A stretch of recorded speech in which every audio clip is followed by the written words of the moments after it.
கர்த்தருக்கு ஸ்தோத்திரம். கர்த்தருடைய நாமம் மகிமைப்படுவதாக.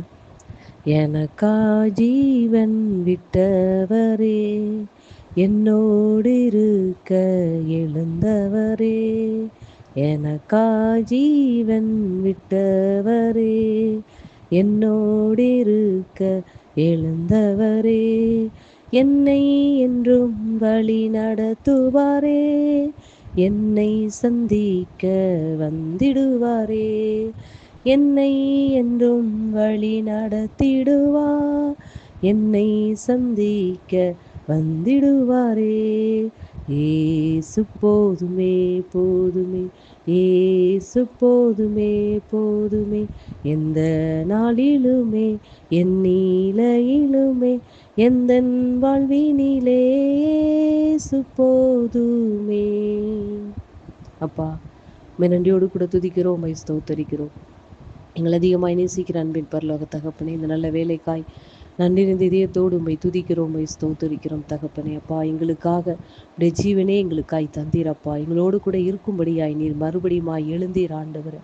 அப்பா, எங்களோடு கூட இருந்து எங்களை வழி நடத்துகிறீர். மீண்டும் எங்களை சேர்த்து கொள்ள அப்பா, நீர் சீக்கிரத்தில் வரப்போற நம்முடைய கிருபைகளுக்காய் நன்றி செலுத்துகிறோம் அப்பா. நீர் மாத்திரம் எங்கள் வாழ்வில் போதும் ஆண்டவரே. எங்களுக்காக நீர் யாவற்றையும் செய்து முடித்து விட்டீர் அப்பா. உமக்கு நன்றி செலுத்துகிறோம். உடைய வருகைக்காக காத்திருக்க அப்பா உமக்கு ஸ்தோத்திரம். அதற்கென்று எங்களை ஆயத்தப்படுத்த எங்களுக்கு கிருபை தாரும். அதற்காக நாங்கள் எப்பொழுது விழிப்போடும் எச்சரிக்கையோடு இருக்க எங்களுக்கு கிருபை பலத்தை தந்து நடத்துவீராகப்பா. உம்மை துதிக்கிறோம், உம்மை ஸ்தோத்தரிக்கிறோம். இயேசுவின் நாமத்தில் பிதாவே, ஆமென். கர்த்தர் என்ற ஆலோசனைக்காக மத்தேயு எழுதின சுவிசேஷம் 28ஆம் அதிகாரம் அதனுடைய 6வது வசனம். மத்தேயு எழுதின சுவிசேஷம் 28ஆம் அதிகாரம் அதனுடைய 6வது வசனம். அவர் இங்கே இல்லை, தாம் சொன்னபடியே உயிர்த்தெழுந்தார். கர்த்தரை வைத்த இடத்தை வந்து பாருங்கள். கர்த்தருடைய நாமம் மகிமைப்படுவதாக.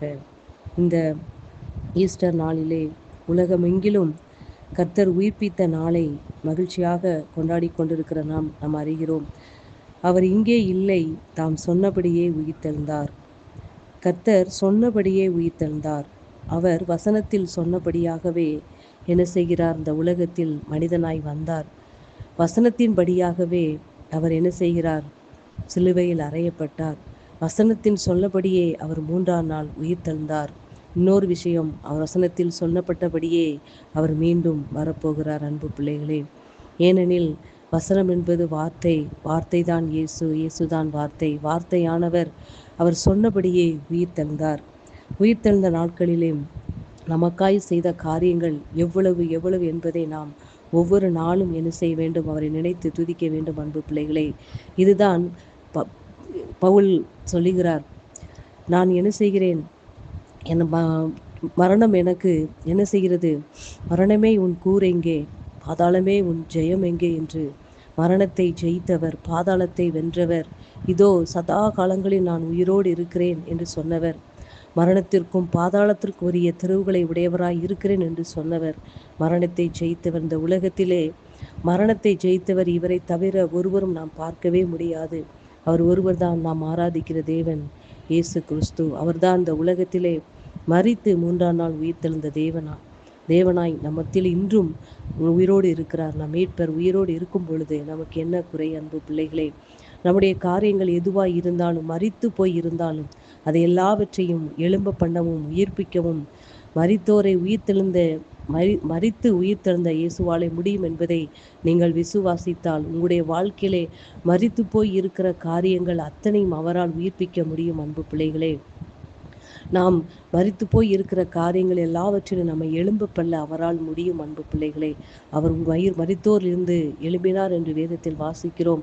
நாமும் நம்முடைய காரியங்களிலே, நம்முடைய ஆவிக்குரிய ஜீவியத்திலே எந்த காரியத்தில் நாம் மரித்து போய் இருக்கிறோம், எந்த காரியத்தில் நாம் எழும்ப முடியாமல் மரித்து போய் இருக்கிறோம் என்பதை இந்த இடத்தில் கர்த்தருடைய சமூகத்தில் நாம் வைக்கும் பொழுது அந்த காரியத்திலிருந்து நம்மளை எழும்ப பண்ணவும், அந்த காரியத்தை உயிர்ப்பிக்கவும் மரணத்தை ஜெயித்தவரால் முடியும். அன்பு பிள்ளைகளே, இந்த வேளையிலும் கர்த்தருடைய உயிர்த்தெழுதலை நாம் கொண்டாடும் விதமாக உலகமெங்கிலும் அவர் உயிர் தெழுந்தார் என்று பிரஜாதிகள் என்ன செய்கிறார்கள்? இந்த நாளில்தான் அவர் உயிரோடு எழுந்தார் என்று அவர்கள் தேவனை துதிக்கிறார்கள். அன்பு பிள்ளைகளே, அன்பு தேவனுடைய பிள்ளைகள், ரட்சிப்பை பெற்ற அவரால் தெரிந்து கொள்ளப்பட்ட அழைக்கப்பட்ட ஒவ்வொரு பிள்ளைகளுடைய வாழ்க்கையிலும் கர்த்தர் என்றைக்கும் ஜீவித்து கொண்டே இருக்கிறார். அன்பு பிள்ளைகளே, என் மெய்ப்பர் உயிரோடு இருக்கிறார்.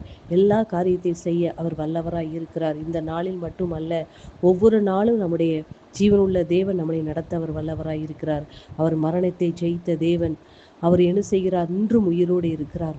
உயிர் உள்ளவைகளாய் எல்லா காரியங்களிலும் நம்மளை மரணித்து போய் இருக்கிற அத்தனை காரியத்தையும் உயிர்ப்பிக்க அவர் வல்லவராய் இருக்கிறார். அன்பு பிள்ளைகளே, இந்த ஈஸ்டர் நாளிலும் உங்களுடைய வாழ்க்கையில் ஏதாவது ஒரு காரியத்தில் ஜெப காரியங்களாக இருக்கலாம், இல்லை உங்கள் குடும்ப காரியங்களாக இருக்கலாம், இல்லை ஏதோ ஒரு காரியத்தில் நீங்கள் மரணித்து போய் இல்லாத உங்கள் காரியம் மூடப்பட்டதாக இருக்கலாம், எழுந்திருக்க முடியாமல் இருக்கலாம்.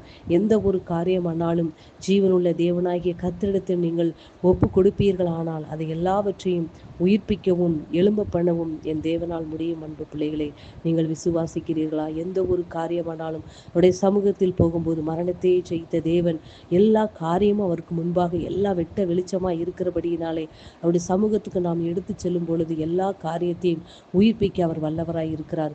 எழுந்திருக்க பண்ண அவர் வல்லவராய் இருக்கிறார். உயிர்ப்பிக்க வல்லவராய் இருக்கிறார். அன்பு பிள்ளைகளே, இந்த நாட்களிலும் கர்த்தரை நாம் உறுதியாய் பற்றி கொள்ளும்போது அவர் நம்மோடு கூட இருக்கும் பொழுது எந்த ஒரு காரியமானாலும் செய்து அதில் உயிர் உள்ளதாக தான் இருக்கும். அன்பு பிள்ளைகளே, எந்த காரியம் செத்து போவதற்கு வழியே இல்லை. ஏனெனில் நமக்குள் வாழுகிறவர் ஜீவன் உள்ள தேவனாய் இருக்கிறார். இன்றும் அவர் ஜீவிக்கிறவராய் இருக்கிறார். அன்பு பிள்ளைகளை, வார்த்தை நிமித்தமாக கர்த்தர் உங்களை ஆசீர்வதிப்பாராக. ஆமென்.